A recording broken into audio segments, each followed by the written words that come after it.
금요일날 미국장 하락하고 유럽장 하락했습니다. 유럽은 뭐 1% 넘게 하락해서 장이 좀 약했습니다.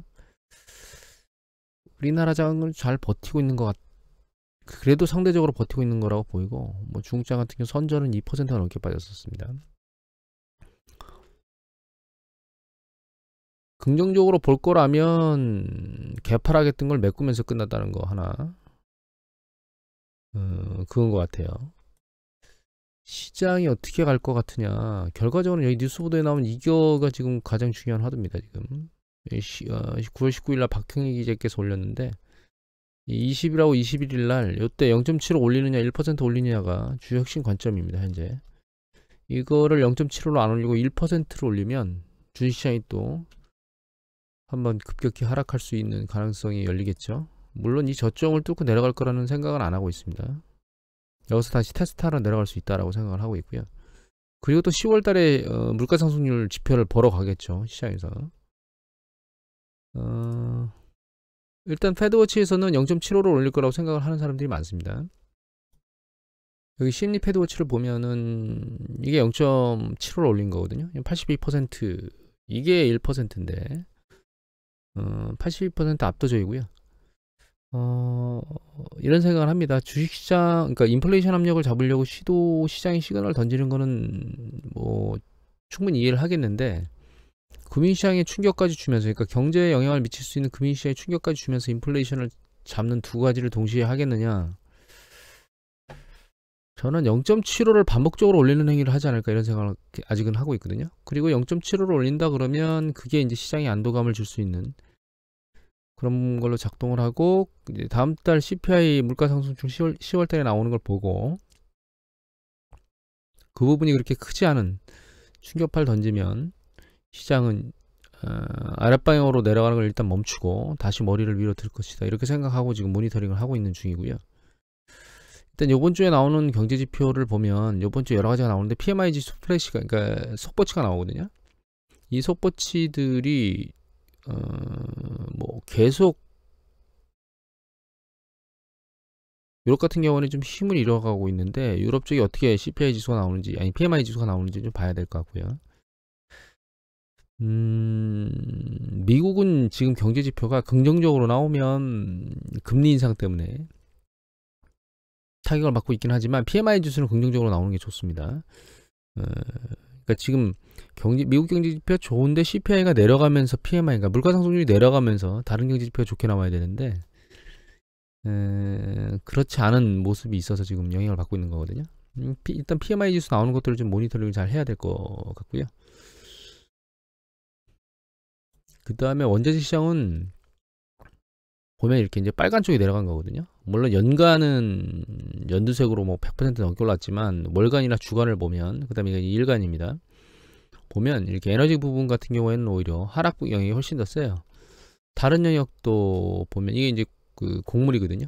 농산물 영역도 보면 크게 충격을 받거나 문제가 야기되고 있거나 그런 영역은 없습니다. 뭐 주간으로 놓고 보면, 아니 월간으로 놓고 보면 이렇게 큰 폭으로 하락한 것들도 상당히 많아요. 그리고 특이한 거는 천연가스를 잠근다고 난리를 쳐서 주시장이 이제 한번 이렇게 올라가던 걸 내리게 만들었던 요거를 보였던 상황이 지금 완전히 반대로 움직이고 있는데, 여기 보시면 이거 유럽 네덜란드 천연가스 가격이거든요. 보시면 추세적으로 계속 내려오고 있습니다. 급락했어요. 여기 보시면 천연가스 가격이 급락했습니다. 일간 변동폭으로 보면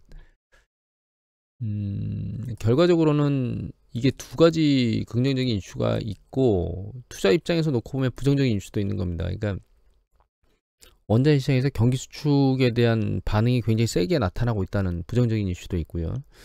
긍정적으로 놓고 보면 푸틴이 이렇게 난리를 치고 있는데도 불구하고 천연가스가 이렇게 올라가지 않는다는 것은 올겨울을 그렇게 심각한 상황이 아닌 상태로 넘어갈 수도 있겠다, 이런 상황을 측정해 볼 수도 있는 거거든요.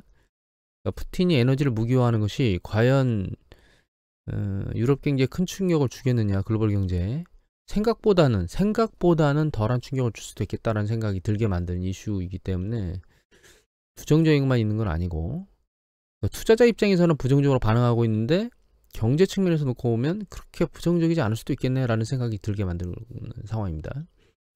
뭐 원유 같은 경우는 뭐 마찬가지로 추세적으로는 좀 내려오고 있고요. 잠깐 들리긴 하지만 이 들리는 게 결과적으로는 지금 바닥점을 계속 뚫고 내려오고 있거든요. 반대 가면 고점을 못 뚫고 올라가고, 그다음에 이제 바닥점은 계속 아랫방향으로 뚫고 내려오는 상황 중입니다. 지금. 그리고 요거 NEST에서 나오는 자료 가끔 보여드리는 그 러시아산 석유하고 브렌트유하고의 가격 움직임인데, 이게 러시아산 석유는 지금 코로나 팬데믹 터지기 직전 수준 정도까지 내려와 있는 상황입니다. 그리고 이 두 가지 스프레드를 보여주는 게 있는데, 이 스프레드가 이거거든요. 이게 스프레드입니다. 이게 마이너스죠. 그만큼 러시아산 석유가 싸게 팔리고 있다는 뜻인데, 이게 이 스프레드를 줄이고 있다가 상승 강도가 멈췄어요. 그 올 겨울쯤에 12월 정도 되면 그 갭 씌우는 작업을 한다고 얘기를 하고 있는데, 그 갭 씌우는 작업이 석유가격에 어떻게 영향을 미칠지는 좀 지켜봐야 되긴 하겠지만, 생각보다는 에너지 시장에 그렇게 큰 충격을 주는, 그러니까 인플레이션 압력으로 가격이 올라가서 인플레이션 압력을 주는 쪽이 아니고, 경기 수축의 그 심리적 불안감이나 이런 것들과 섞여서 결과적으로는 에너지 가격을 밑으로 더 내려서 안정화시키는 이런 형태로 갈 수 있지 않을까라는 생각을 조심스럽게 지금 할 수 있는 그런 그림이 나오고 있지 않은가. 물론 이 그림이 경제가 좋은 상황에서 나오는 게 아니고 경제가 안 좋아지는 방향으로 계속 움직이면서 심리적으로 작동하고 있는 거기 때문에 안 좋긴 하지만, 여기에 인플레이션 압력까지 얹혀져서 난리를 치는 상황까지는 가지 않을 것 같은 느낌이 들게 지금 움직이고 있습니다. 브렌트유를, 그러니까 그 오펙 플러스에서 일간 10만 배럴 감산을 얘기하면서 들렸던 그런 것들이 다 지금 깨지면서, 그러니까 전체적으로 에너지 영역이 전부 다 경기 수축 국면으로 베팅을 하고 있다.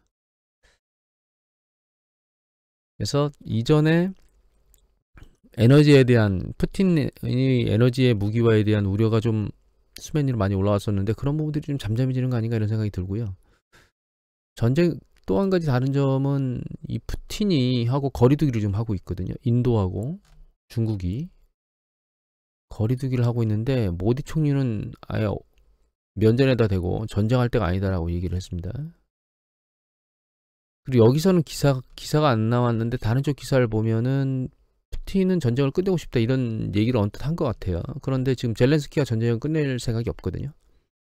미국 입장에서도 지금 전쟁을 끝낼 생각이 없는 것 같습니다. 제 생각에는 힘을 뺄 때 완전히 빼려고 하는 것 같고, 갈 때까지 가서 밀어붙이는 작업을 할 거기 때문에 쉽사리 전쟁이 끝나지는 않을 것 같습니다. 다만 푸틴이 국내에서도, 여기 보시면 국내에서도 푸틴 탄핵 요청하는 게 있고, 그 다음에 또 어떤 분은 트위터인가요? 어딘가 올렸습니다. 지금 대통령에서 물러나야 되는 거 아니냐 이런 것들 뭐 물어보는 질문 같은 것들을 올려놨는데, 그런 것들은 결과적으로 푸틴이 전쟁을 지금 수행하면서, 전쟁이보단 특수작전을 수행하면서 승리를 하지 못하고 있는 부분, 그리고 질질 끌고 있죠. 인적 자원, 그 다음에 군수물자에 대한 소모들이 많은데, 그런 것들을 국민들은 눈을 가릴 수 있지만 정치인들까지 눈을 가릴 수는 없을 거예요.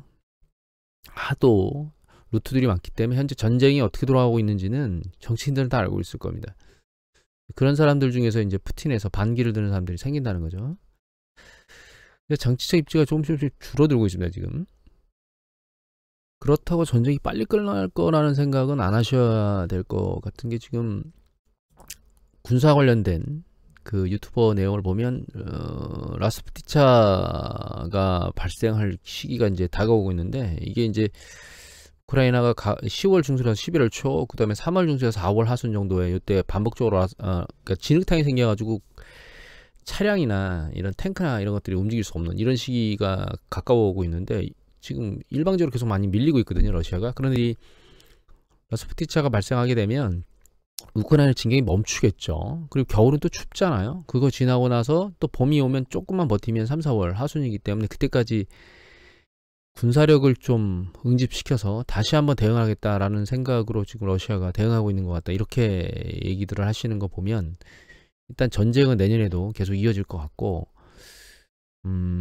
그렇다고 푸틴이 정치 권력에서 쉽사리 물러나겠느냐, 그런 것도 전문가들의 얘기는 불가능하다고 지금 얘기가 나오고 있습니다. 물론 뭐 얘기들이 이런저런 이런 얘기들이 나오고 있긴 하지만 이거는 그냥 소수파들이 얘기하는 거고, 다수들은 지금 푸틴이 물러나는 것에 대해서 동일하지 않기 때문에 구테타가 있지 않은 이상 푸틴이 물러나기는 어려울 것 같습니다. 전쟁은 계속 지속될 것 같은데, 다만 중요한 거는 푸틴이 할 수 있는 어떤 상황의 카드들이 점점점 줄어들고 있고요. 그 카드로 가지고 있는 것들이 점점점 힘을 잃어가고 있다는 겁니다.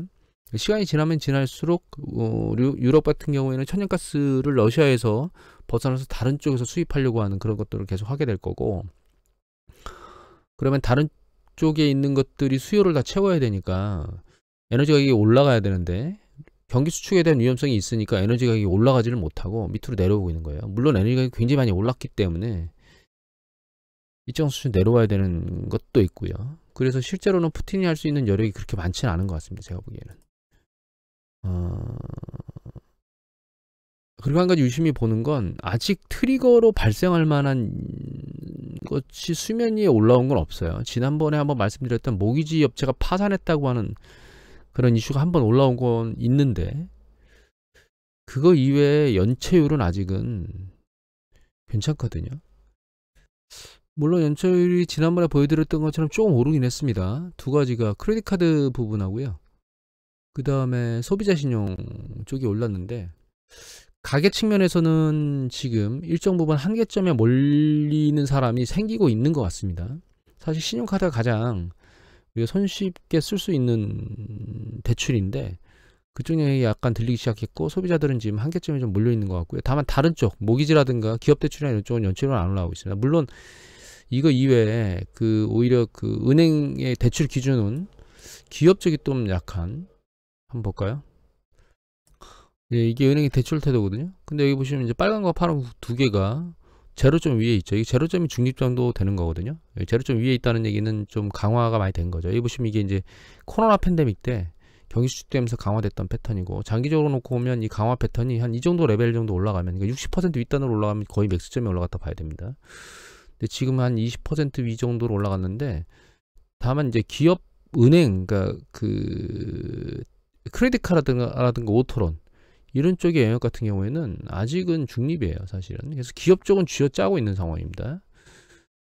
그래서 특이하게도 연체율은 소비자 쪽에서 올라가고 있는데, 대출을 쥐어짜는 거는 기업 쪽에 쥐어짜고 있는 이런 패턴을 지금 보이고 있거든요. 하지만 이게 추세적으로 올라갈 것 같아요. 왜냐하면 연체율들이, 뭐 가계 같은 경우 연체율들이 이렇게 올라오고 있기 때문에, 결과적으로는 이것도 심사 기준이 올라가는 쪽으로 가지 않을까 이런 생각을 하게 되고, 이 점진적으로 그러면 신용 팽창 강도가 줄어들 수밖에 없기 때문에 내년도 경기 수축은 뭐 피해갈 수는 없는 부분이고, 다만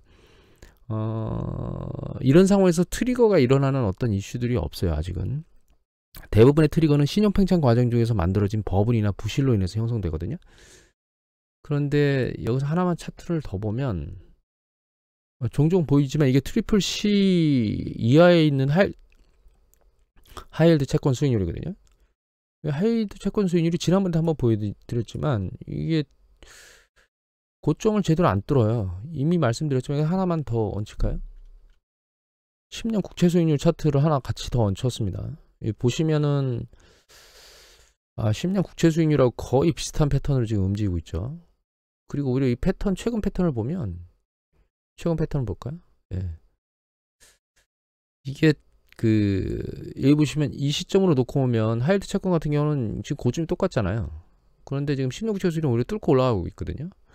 그러니까 이게 같은 패턴을 이렇게 움직이면 이거는 금리 상승으로 인해서 올라가는 패턴이다, 이렇게 그냥 이해를 하시면 될 것 같고, 하이힐드 채권 수익률이 오히려 10년 국채 수익률 움직임의 패턴보다는 좀 더 안정화된 모습으로 현재 움직이고 있는 것 같습니다. 그래서 아직까지 뭔가 트리거로 발생할 부분이 현재 있느냐, 신용 팽창 과정 중에 그런 것들은 아직 보이지는 않고 있습니다.